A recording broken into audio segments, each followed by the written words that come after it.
Assalamualaikum, apa kabar semua? Kembali lagi bersama saya Rizal Fauzi. Kali ini kita bakal melakukan tes sensor GPS dan juga heart rate dan juga data-data olahraga untuk Time Ever TR1 Pro. Ini smartwatch harga 600 ribuan tapi fiturnya super lengkap sih. Sampai-sampai saya di video review kemarin bilang ini tuh salah harga. Saking terkesannya sih, apalagi desainnya juga ini cakep banget kan, rugged gitu. Oke, langsung aja kita mulai untuk tes GPS-nya. Kondisi langit bisa dilihat ya, di sini mendung, tapi nggak benar-benar menutup matahari sih. Di situ ada matahari, masih lumayan terang. Ya, pengetesan seperti biasa, banyak pohon-pohon di sini tapi nggak terlalu lebat, nggak terlalu menutupi langit ya. Oke, langsung aja kita tes GPS-nya. Pengetesan kemarin pas lagi olahraga agak lumayan sih nunggu waktu untuk lock GPS, dan sekarang kita tunggu. Wah, langsung lock nih, cepet ya. Kita coba back dulu dan tunggu beberapa menit ya. Oke, udah 1 menit ya, kita coba masuk lagi apakah GPS-nya idle atau mulai lagi dari awal. Dan ternyata kayaknya mulai lagi dari awal ya, karena gak langsung lock gitu untuk percobaan kedua, tapi tetap cepat ya. Sekarang udah lock, bisa dilihat. Dan TR1 Pro ini bisa dibilang persis banget dengan Kospet Tank Series, mulai dari UI-nya, aplikasi yang digunakan. Meskipun Kospet udah moles ya, jadi udah diganti nama aplikasinya dengan Kospet Fit. Kalau ini masih bawaannya sih Glory Fit Pro. Oke, untuk lock GPS-nya performanya cakep. Sekarang kita lihat data-data olahraganya seperti apa. Nah, untuk data laporan olahraganya langsung aja kita lihat di workout record ya. Oke, tercatat 2,01 km jam 16.59 menjelang buka ya, jam 5. Oke, pertama seperti ini laporannya. Kita geser ke bawah. Ada total time atau moving time, kemudian total distance 2,01, total kalori yang terbakar 242 kilokalori.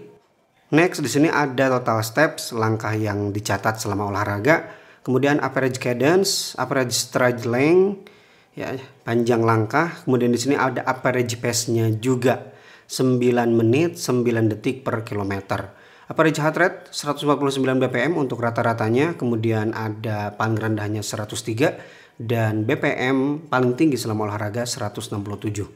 Geser lagi ke bawah, di sini ada heart rate zone dan di sini ada mini rutenya ya. Dan betul rutenya seperti ini. Nanti kita lihat ya lebih jelasnya di komputer. Karena sekali lagi smartwatch ini tuh mendukung Strava, jadi bisa saya ekstrak untuk GPX filenya. Oke, sekarang kita lihat di aplikasi. Di aplikasi Glory Fit Pro di sini agak sedikit beda ya dengan beberapa aplikasi smartwatch lain. Jadi bukan di bagian beranda untuk olahraga terbaru.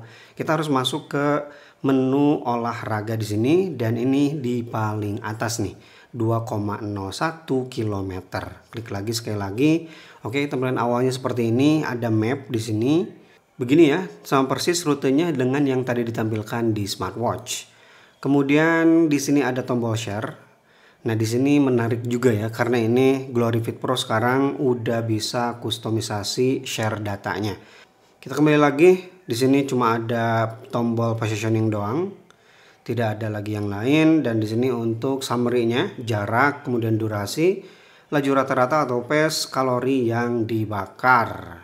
Kita geser ke samping, di sini ada detail seperti ini dan bagannya ada di sini. Jadi ternyata setelah saya lihat di sini masih belum ada data VO2 max-nya ya. Ini harga smartwatch-nya aja murah banget sih, 600 ribu. Segini udah sangat-sangat lengkap ya untuk data yang ditampilkan setelah olahraga. Nah, smartwatch ini ya ternyata untuk laporan ke Strava-nya otomatis. Jadi kita gak perlu klik-klik tombol share lagi karena setelah olahraga dan ketemu dengan HP langsung disinkronkan ke HP, ke aplikasi, dari aplikasi share ke Strava. Ini dia tampilan setelah datanya share ke Strava. Di sini ada keterangan data source-nya Glory Fit Pro ya. Di Strava tentu di sini ada animasi yang tentu ini berbayar. Saya yang gratisan jadi nggak bisa saya kasih lihat.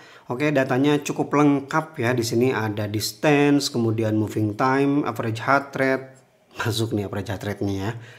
Average pace agak sedikit berbeda, nanti kita bandingkan. Elevation gain dan juga average cadence.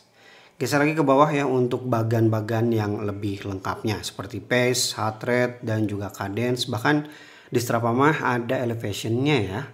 Oke, perbedaan jarak yang dicatat ya setelah di-share GPX-nya ke Strava dia jadi 2,10 km. Dari sebelumnya 2,01 km. Jadi ada penambahan jarak di Strava antara 80 sampai 90 meter. Moving time juga berubah dari 18 menit jadi 17 menit. Maka pace-nya juga pantas aja jadi berubah. Dari 9 menit 9 detik jadi 8 menit 9 detik. Ada perbedaan pace 1 menit, itu lumayan sih. Nah, yang menarik justru ketika saya bandingkan dengan GPS yang dicatat oleh Garmin Instinct E. Time Ever TR1 Pro mencatat 2,01 km, sedangkan Garmin 2,02 km. Jadi perbedaan jaraknya cuma antara 1 sampai 10 meter aja ya. Karena jarak yang dicatat dan juga moving time perbedaannya itu sedikit, maka ya average pace-nya juga minim nih perbedaannya. 99 detik dan 97 detik. Oke, sekarang saya mau ngasih lihat tracking GPS-nya sebagus apa nih TR1 Pro dari Time Ever. Sekali lagi bagi yang mungkin baru menemukan channel ini bukan nyari tahu mana yang lebih bagus ya. Jelas Garmin harganya 5 jutaan. Sedangkan TR1 Pro ini cuma 600.000 saja. Oke, untuk line yang warna orange itu Garmin, sedangkan warna biru itu TR1 Pro. Lock GPS untuk start sama-sama di situ, jadi bagus, cakep, tapi mungkin udah kelihatan ya sama kalian juga. Kalau yang warna biru ini agak kurang stabil GPS-nya. Bukan cuma sekedar keluar-keluar jalan, tapi agak keriting gitu ya. Kalau saya istilahkan tuh ya keriting lah, gak lurus seperti tracking GPS dari Garmin Forerunner. Kok Forerunner udah pindah Garmin Instinct E. Nah begitu juga di belokan-belokan seperti ini jelas banget ya keritingnya. Tapi ya sekali lagi ini harganya cuma 600 ribuan saja. Bisa tracking GPS pun itu udah mending ya. Oke, sepanjang jalan memang tracking GPS-nya seperti itu sih. Ada beberapa yang lumayan stabil, tapi kebanyakan ya seperti itu. Keluar-keluar jalur dan juga keriting ya. Seperti di titik ini ya bisa dilihat itu juga sama tuh keriting-keriting gitu. Padahal ya saya lari aja, nggak belok-belok dulu kayak gitu. Kemudian untuk titik akhir pemberhentian ada perbedaan yang lumayan. Nggak terlalu jauh tapi nggak bener-bener presisi juga ya. Ya kira-kira seperti itulah. Dan terakhir saya mau ngasih lihat perbandingan heart rate sensornya nih. Nah kalau secara keseluruhan bisa dilihat ya. Antara Garmin dan juga Time Ever ini sama persis, naik turun gitu ya. Jadi bagannya sama persis. Tapi ya tentu perbedaan-perbedaan bisa ditemukan. Kalau saya lihat ini lumayan paling jauh sih di titik ini ya. Antara 167 dan 158 BPM. Hampir 10 BPM perbedaannya. Kemudian di titik ini juga ada perbedaan. Tapi gak sejauh yang tadi. Sisanya ya mirip-mirip.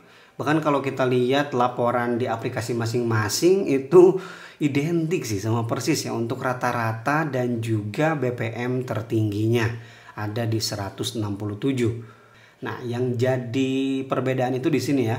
Untuk Time Ever paling tinggi BPM di waktu ini nih 167, sedangkan Garmin tercatat di waktu ini nih 167 juga.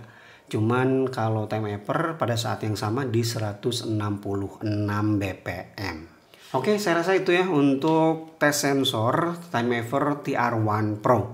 Smartwatch yang harganya 600.000 tapi bisa secakep ini ya. Dan juga bisa dibilang cukup komplit lah ya untuk data laporan olahraganya. Termasuk share ke Strava-nya otomatis. Itu cakep sih. Oke, Rizal Wasyu pamit. Wassalamualaikum warahmatullahi wabarakatuh.